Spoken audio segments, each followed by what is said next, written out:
Thank you, Jim. You know, all this talk of the Old West has made me want to look at the past and see what it was really like in the days of yore. So we would like to share some insights into one of the major events of the Old West, the California Gold Rush. Yeehaw! The news was astonishing. It traveled swiftly around the world. Gold, precious gold, had been discovered at Sutter's Mill. Almost overnight, tens of thousands rushed off, obsessed with striking it rich. There were stories of people finding gold nuggets the size of billiard balls or hen's eggs. One rumor was that a miner washed out his beard and found $16 worth of gold. Another rumor was that the gold dust was so thick that it was blowing into the curtains, and when they were washed, gold was left in the water. At first, most people thought that sounded too much to be true, too good to be true. But the California Gold Rush was official. By 1849, thousands of men and women, young and old, left their homes and families in the East to seek a new life and fortune in California. Some traveled on foot, horse, wagon, on the already established Oregon-California Trail. Some traveled by ship, all the way around South America. Some traveled through Panama and Mexico.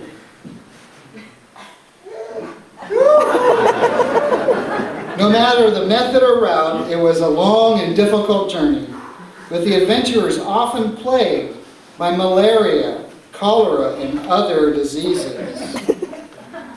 The gold seekers, or 49ers as they were called, were not just Americans. The California Gold Rush became a worldwide event, attracting gold seekers from Europe, Asia, and Mexico. All this sounds exciting, but what was it really like for the miners? Many of the 49ers left in such a hurry that they were totally unprepared for the long, hard journey across the hot, dry desert of Nevada. A few sharp businessmen in California noticed, and they took advantage of the opportunity to get rich a different way. They traveled eastward with barrels of water. Extremely thirsty 49ers paid $1, $5, and up to $100 for a glass of precious water. Also, bumper-to-bumper traffic is not just a modern phenomenon. Rush hour on the Oregon-California Trail was just as bad, probably worse. The image of a lone wagon on an endless prairie is a myth. Yeah, prairie, sorry. It's more accurate to imagine a moving city. Many reported seeing wagons all the way to the horizon, day after day. And just like today's highways, there was quite a bit of jockeying for position.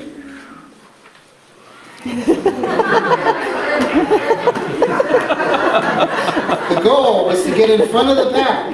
Anyone who was left behind had to eat the billowing dust kicked up by the wagons ahead.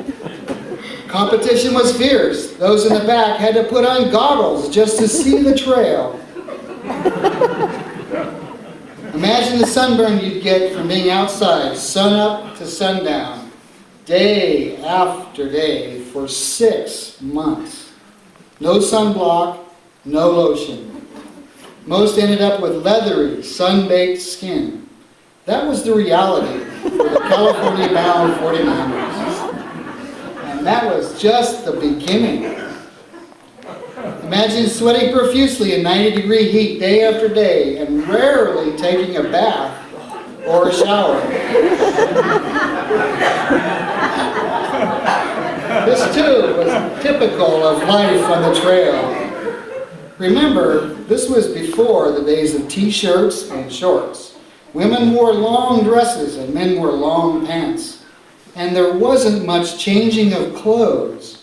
They wore the same clothes day after day. Just skipped about 2 years here. Could it get any worse? Yes. They often had no choice but to drink rancid water, which had the inevitable result of diarrhea.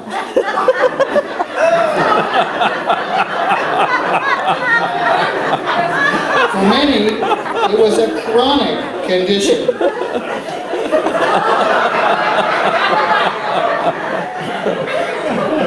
All these factors combined to create some deplorable hygienic conditions.